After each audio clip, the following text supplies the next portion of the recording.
You only send me $200. You have no filial piety. I don't need those pennies anymore. My mother-in-law laughed and told us so. At this point, I heard something snap inside me. I see. I guess I'll stop then. Just think how much you benefited from us until now. My name is Jessica. I'm a 25-year-old office worker. I have a man named George whom I am currently dating.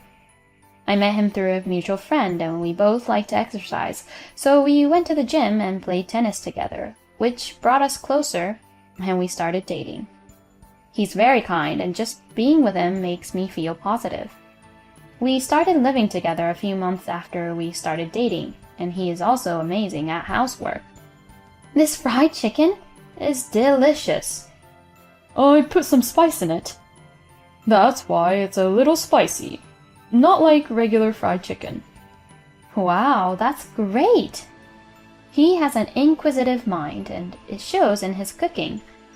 We share the household chores, and we are each responsible for cooking in different days or the week, but he's clearly a better cook than I am. I wish you could cook every day. It really does taste like a restaurant. Thanks, but I like the food you cook too. You make a really good gratin. My mom's gratin is a little too salty. I see. My parents too, their dishes are very flavorful. They use too much salt. That's right. On the other hand, some dishes are very light and tasteless, which my mom makes. It's hard to find the right amount of salt in cooking. We spent every day together, talking, eating, and relaxing. I knew that I would enjoy spending time with him for the rest of my life. And then one day, out of the blue, George proposed to me. Jessica, will you marry me? You are the only one I want to spend the rest of my life with.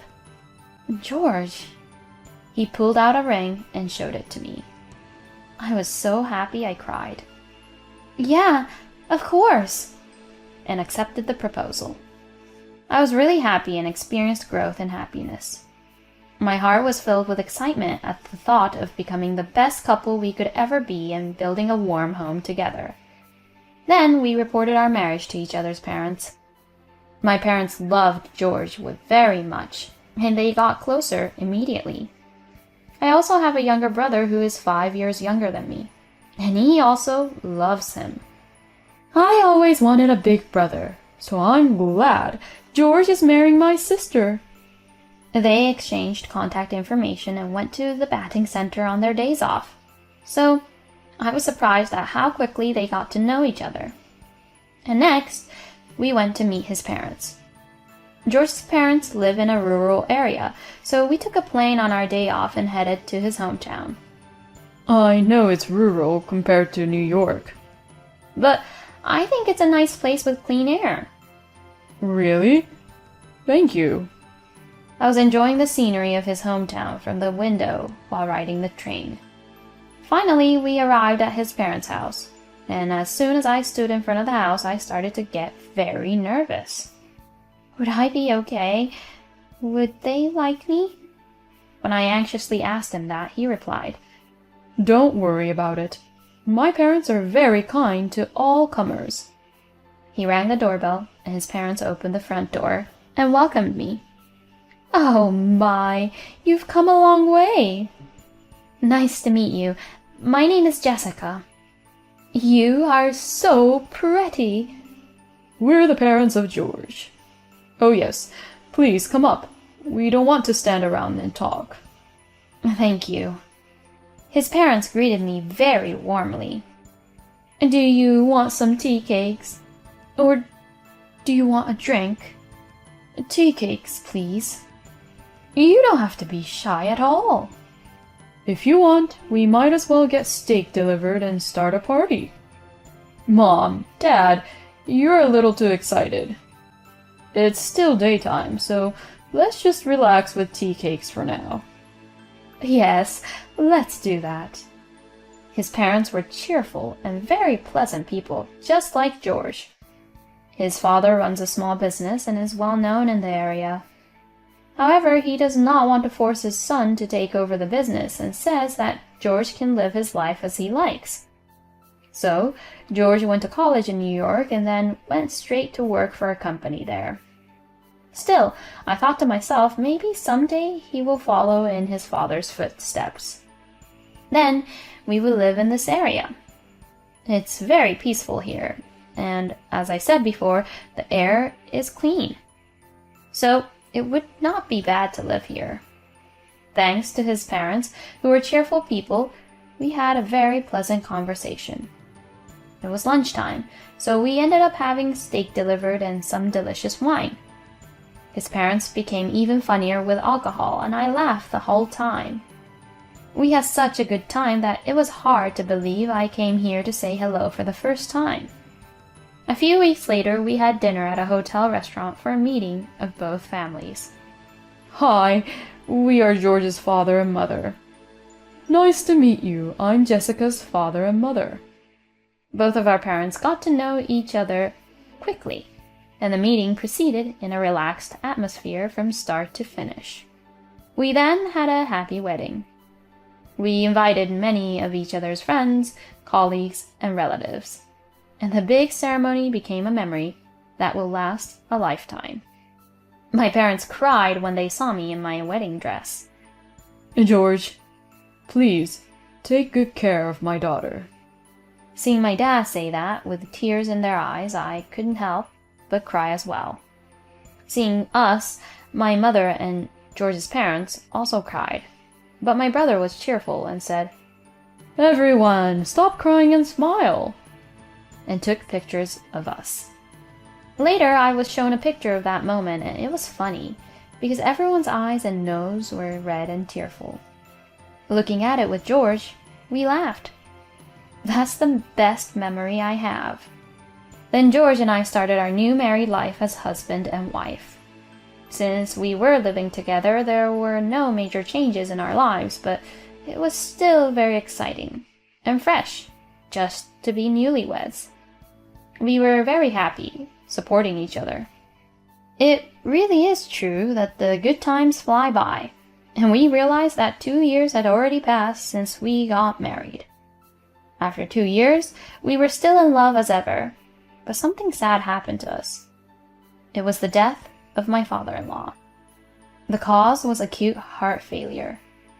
My husband's mind went blank when he heard the news of his father's death. We had just recently visited his in-laws for New Year's Day, and at that time they were in good health and happily drinking together. So when he heard that he had suddenly passed away, it was hard to believe it. But when we quickly made our way to the hospital, there he was, covered with a white cloth, my father-in-law. Oh no. Dad, why? My husband could not stop crying. My mother-in-law seemed to have cried a lot and was sitting on a hospital bench in a state of abandonment. My father-in-law's death was too sudden, and we were shocked. But funeral arrangements had to be made. In addition, my father-in-law would have to deal with a lot of things about his company. My mother-in-law was devastated, so George and I worked together to prepare and arrange for my father-in-law's funeral. Many people attended my father-in-law's funeral, which showed how well liked he was. However, when the funeral was over, a lawyer came to the scene, and my husband and I were told a surprising fact. My husband and I were surprised to learn that my father-in-law's company had not been doing well for several years and had been losing money. The company had no choice but to go bankrupt. We were completely in the dark. When my husband questioned my mother-in-law, she said, "He said it would be fine." She did not seem to have heard many of the details. She said that the company's liabilities due to bankruptcy exceeded $200,000. My husband and I almost collapsed when we heard about such a huge amount of debt. No matter how much my husband and I work together, we do not have enough reserves to prepare such a large sum of money. And my mother-in-law was a housewife, so of course she could not pay. After thinking about what to do, my husband talked with my mother-in-law. and decided to sell my parents-in-law's house first. The family-in-law's house was in a good state because it was bought when my father-in-law was the president of his company. And when we put it on the market, we were lucky enough to sell it for $200,000, the same amount as our debt. For the time being, we were relieved that our debt had been paid. However, we had to think about where my mother-in-law would live. My husband suggested that she come and live with us. My mother-in-law is afraid of New York and does not want to leave her hometown where she has lived for many years. If that is what my mother-in-law wants, we have no choice. So my husband decided to do as she requested and look for an apartment in the same area as my parents-in-law's house. We found an apartment that was just right for a single person to live in, so we decided to have her live there. Thank you so much, Jessica and George. I don't know what I would have done without you two. Mom, don't worry. Yes, we are a family, and you can always count on us if you need help. Thus, my husband and I were relieved when we found a room for my mother-in-law to live in. We contacted my mother-in-law regularly after we returned to New York. Are you doing well? I'm fine. I'm sorry I made you send money to me. No, don't worry about it.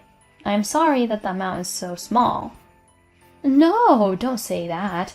It is really helpful. Thank you so much. I'm glad you're pleased. If I get a decent amount of time off, George and I will come to see you. Okay, I'll look forward to it. My mother-in-law was very appreciative of us on the phone. My husband and I have been sending her $200 a month to help her make ends meet. My mother-in-law still has a few more years before she gets her pension. During that time, her life will be a little difficult, but it is still better than not sending money. That is why we sent money to her, although it was not much. After a few years passed, my mother-in-law started to receive a pension. This made her life somewhat easier. But my husband and I continued to send money to my mother-in-law. And I realized that 25 years had passed since I started sending money to my mother-in-law.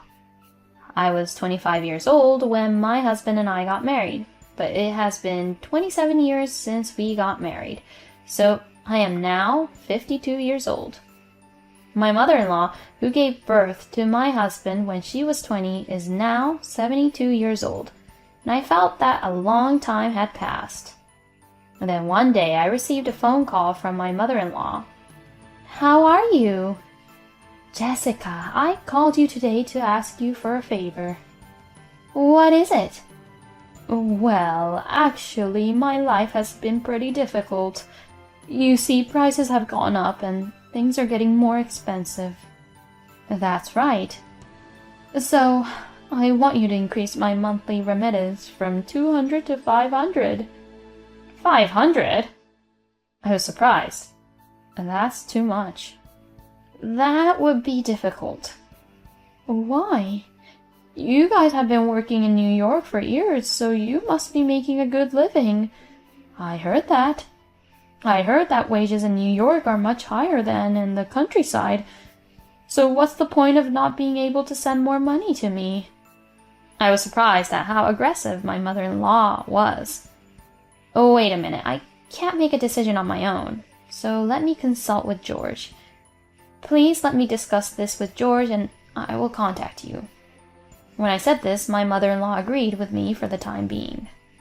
And please, call me as soon as possible because I am having a hard time making ends meet.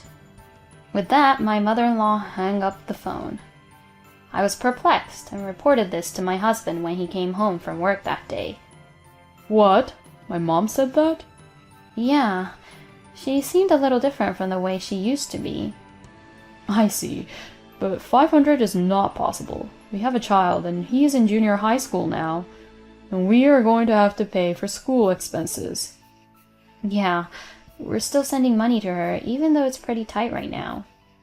I'll call my mom and let her know. Okay. My husband called my mother-in-law and explained that it would be difficult to raise the amount of money we send her, but she became angry as if she had lost her mind. Why can't you increase my allowance? You are my son. Normally, you would do as you say out of filial piety. Calm down a little, will you? You are the one who is not making calm decisions, are you? We're on the edge too. You are getting a pension, and it must be not that tight for you. Even when my husband says so, my mother-in-law got angry and wouldn't listen to him, saying that life was tough. My husband was also upset by the change in my mother-in-law, but we did not raise the money we were sending her. Then my mother-in-law started calling me every day. The content was all about asking me to send more money. My mother-in-law called me a lot on my and my husband's phones, even during the daytime without thinking about our convenience. Even if I ignored the calls, I couldn't focus on my work because of the devil's phone calls. And whenever I answered the phone, she would always urge me to increase her remittances. When I refused to increase her remittances, she would call me and say that I was a bastard, and that I should just lay down and die. She also seemed to be making a lot of calls over our phone at home, and she even asked my son, who answered the phone, for the money. Both my husband and I were mentally exhausted by my mother-in-law's persistence. We had to do something about this as soon as possible. My husband and I decided to see my mother-in-law in person. We arrived at the station nearest the house where my mother-in-law lived, and we were suddenly accosted by an elderly woman about the same age as my mother-in-law. George, is that you? Hello, it's been a while. The woman who approached us was the mother of one of my husband's former classmates. They had been close family friends for a long time, and the classmate had come to our wedding. Are you coming home with your wife? Yes, I do. My husband answered while scratching his head. How peaceful it would have been if it was just a homecoming. As my husband laughed bitterly, the mother of the classmate looked a little grim. George, do you know about that? That your mother is a frequent visitor to the casino? We were surprised to hear the statement. According to the story, my mother-in-law goes to the casino every day, and she became so famous among the neighbors. Some of the neighbors had been even asked for money. Oh no. We finally understood why my mother-in-law wanted money so badly. But we had no idea she was spending all that money on gambling. We immediately went to the apartment where my mother-in-law lived. What are you doing here? My mother-in-law was quite upset when we visited her. Mom, will you please stop calling us to ask for money? When my husband said this, as expected, my mother-in-law's face turned red, and she got angry. What are you talking about? You are my son. You and your wife owe me a good life. If you have the money to pay for the transportation to come all the way here, then give me that money. My mother-in-law shouted. Is that how you take money from us and use it for your casino? How do you know about that? My mother-in-law got upset when we told her about gambling. Mom, don't gamble. It's only destroying you. My husband tried to tell her, but she wouldn't listen to him. Shut up. You just don't know my talent. I recently won the jackpot at a horse race. I won $10,000. Isn't that great? That's 50 times the 200 you guys sent me. In other words, I won the equivalent of about 4 years' worth of money in less than an hour. We were all dumbfounded. Mom, it's just a gamble. Shut up. Don't underestimate me. You guys send so little money that I have no choice but to increase it like this. You have no filial piety to send me only 200. But now that I know that I have the ability to increase it, I don't need it anymore. I don't need that kind of penny. My mother-in-law said to us with a broad smile on her face. At this point, I heard something snap inside me. Oh well, I guess we'll stop then. Right, since you don't seem to need us anymore. When we said that, my mother-in-law scowled for a moment, but she immediately said, That's fine. Let's cut the ties between parent and child now. Finally, we were completely at odds with each other. We didn't expect my mother-in-law to become a gambler like this, but we had tried to be there for her enough. But she has rejected all of our attempts, so it can't be helped. Just think how much you have benefited from us." We immediately left my parents-in-law's house and went back to our own house. About a month passed. As expected, I received a devil's phone call from my mother-in-law. It was my day off, so I decided to answer the phone. "Hello, what's the matter?" "Jessica, what's going on? I received a notice that the rent is not paid." "That's right. My husband and I had done all the transfers and stuff. I explained it all to you when you moved into the house, didn't I? We said we would pay the rent, utilities, water, etc. on your behalf." "Really?" "What are you talking about? Didn't you ever wonder why you didn't have to pay rent or anything before?" "Well, I thought that was a welfare thing because I am low income." I'm so stunned. "We were sending you $200 a month after we were responsible for the money that cost you over $1,000 a month. And you talk about it as if we didn't do anything, which is crazy." "I'm sorry, Jessica. I completely forgot about that." "I apologize, so can you send me $200 a month again?" "No, I don't send money anymore.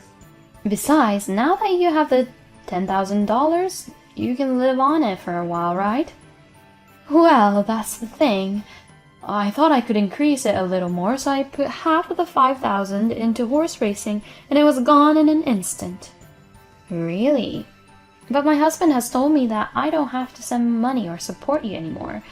There's no point in going any further. I have nothing to say to you, so I'm going to hang up now." "Oh no, wait, Jessica." I hung up the phone without caring. Then I blocked her number.